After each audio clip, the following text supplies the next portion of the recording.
What's going on, guys? I'm Steve. Welcome back to the channel. Welcome back to another video. If it's your first time stopping by the channel, hit that subscribe button. Trust me, you won't regret it. If you're a returning subscriber, as always, guys, welcome back, and I do appreciate the support. One of the stories that we talk about on here, one of the topics we talk about a lot of times in news stories is domestic violence. And this story right here is one that's as crazy as it gets. Ladies and gentlemen, let me introduce you to this guy up here. This guy's name is Jacob Bickelhop.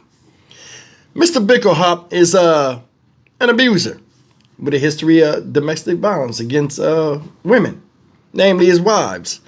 This guy right here just beat his wife up some time ago so bad that he messed her up. She had to be hospitalized.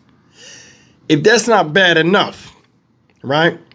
This guy is in jail, and they got him on jail phone calls. I don't know why people still talk on these jail secured lines where they listen to your phone calls, begging his wife for bail money while she's in the hospital fighting for her life. You don't believe me? Check it out. The lead chef and owner of a Michelin star restaurant in West Palm Beach is now charged with attempted murder and false imprisonment after a violent attack on his wife last week. We now learned a judge has taken away Jacob Bickelhop's chance to post bond while facing charges for attacking his wife. That's because he made jailhouse phone calls to her while she was in the ICU for a brain injury, asking her to pay his bond. Good evening, and thank you for joining us here at 6 o'clock. I'm Todd McDermott. And I'm Felicia Rodriguez. Investigative reporter Terry Parker has exclusive recordings of those jail calls in a story you will only see on WPBF 25 News. Terry, Bickelhop told his critically injured wife he needed her help. Exactly. From the Palm Beach County Jail, Jacob Bickelhop called the wife that he allegedly beat so badly that she suffered a brain bleed and asked her to Zelle him money for his bond. Let's listen. This is Jacob. If you haven't given up on me, please call the public defender. That's the voice of acclaimed Michelin star chef and restaurant owner Jacob Bickelhop, leaving a voicemail for his battered wife Nadia as she lay helplessly in an intensive care hospital bed. Put there, police say, after a vicious 2-hour beating by her husband. I love you so much. I don't know what to say. I don't have much time. Again, call the public defender and tell them you don't want to know order of contact. It's $90,000 bail, order of contact with house arrest bracelet. West Palm Beach police arrested Bickelhop at the couple's home June 2nd after hospital officials alerted them. Nadia Bickelhop suffered a seizure at the airport while trying to fly home to Colorado. She was rushed to the hospital where she told officials she'd been in a car wreck, but they quickly realized that wasn't the case. Nadine looks like she's been beat up, okay? So, do you have any idea how she may have been beat up, or why, or anything like that? Bickelhop was arrested on charges of aggravated battery, but when prosecutors discovered he made calls from jail 2 days later on an unauthorized phone, they slapped him with more charges, witness tampering and violating the no contact order. Hi, this is Jacob again, trying to get a hold of you. So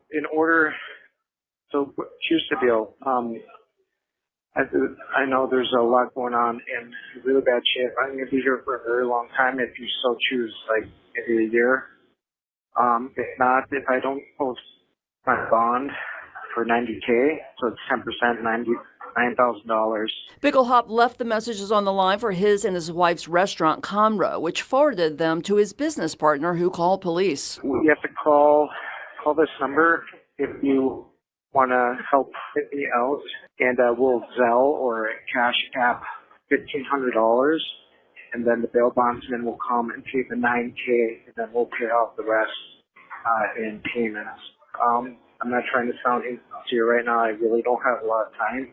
But I love you. Please call that number, okay? So tonight, no bond for the chef, and he's also facing this new attempted murder charge. Meantime, this is not the first time he's been charged with a domestic violence. He pled guilty back in 2017 to beating his then wife at their other restaurant, also Michelin-starred, in Chicago.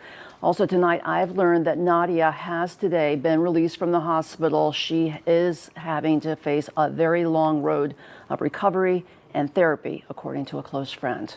We'll stay on top of this one for you. Terry Parker, WPBF 25 News. All right, guys, you see it? Guy has a Michelin star restaurant. He's the owner and he works there. And he decides to attack his wife, who also deals with the restaurant. Beat her up real bad. Not the first time he did it, but it is what it is.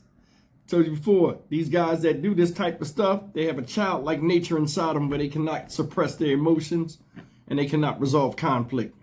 We all know this. But to go to jail, this thing, people go to jail, they lose their mind. Especially when they're in there all day, ain't no clocks for them to see. They're in one room, don't know whether it's daylight or nighttime outside, and it drives them crazy. But they put themselves in this position. This guy right here look hella weak.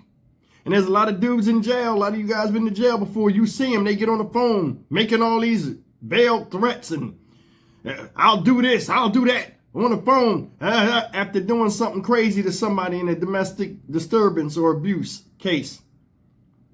Then when that don't work, they go into sympathy through selfishness. Did you hear what he said? I know things are bad right now, but please, if you could show some mercy and I could be in here up to a year. Yeah, well, you should have thought about that before you put your hands on somebody you could have just left alone. Because I'm going to tell you something. If you married and you beat somebody's ass, and you beat them bad enough like this woman could have died. If she had got on the plane and had a seat, she could have died with that altitude and her condition. And for her to sit up there and lie to protect you, saying she was in a car accident, people are like, nah, you look like you got your ass beat. Then they go and check the source and he's standing there looking stupid. You know, for all that to happen, you deserve to be where you're at. In fact, you deserve a lot more if it's up to me, but, you know, I don't make the laws. He looked stupid as hell when the cop came, just like a little kid. I don't know. Now you get up in there around some real criminals and nutcases, and all of a sudden you went out. You ain't got nothing to do. Oh, well, get $9,000. Listen, if you're going to kick ass, you should have $9,000 on the side to get your ass out of there. If I was her, I would never talk to him again. I would get lawyers and I'd smoke his stupid ass. That's the thing. You put yourself in a position, as soon as you put your hands on somebody and you have some work and they married to you or something like that, you might as well expect the worst because you already did the worst to that person. One of the most ultimate betrayals is to try to hurt somebody you love. You know, I do story after story about child abuse and children getting tore up by people that are supposed to protect them and care for them and have some type of respect of who they are, whether it's in a relationship, man and wife, or it's just being a child or a father or a mother. This is no different. That's your wife. It's up to you to defend her, not tear the hell down like that. Now, I don't know what it was about, but if it was so bad as a man that you felt as though you wanted to hit her, then you should have left her. Should have left her. He looked stupid as hell. Now, they took his bond away. He ain't never getting out now because what he did was so selfish and callous. He didn't sign his own death warrant, so to speak. Leave him right there. I don't feel nothing for him, and I show him no leniency. I'm Stock Market Steve for the Dynamic Reason channel. As always, like, comment, share, and subscribe. Just like I said before, when we little kids and we look at grown-ups, we think they know all and you know, can do everything, and we think that like that it's a prestigious position, adulthood, to be in where we can't wait to get there because they have so many freedoms. Look what they do with the freedoms. Once you get up to the age, a lot of these people, you realize they're just as dumb as you was when you was a kid looking up at them. I'll see you in the next video. Take care.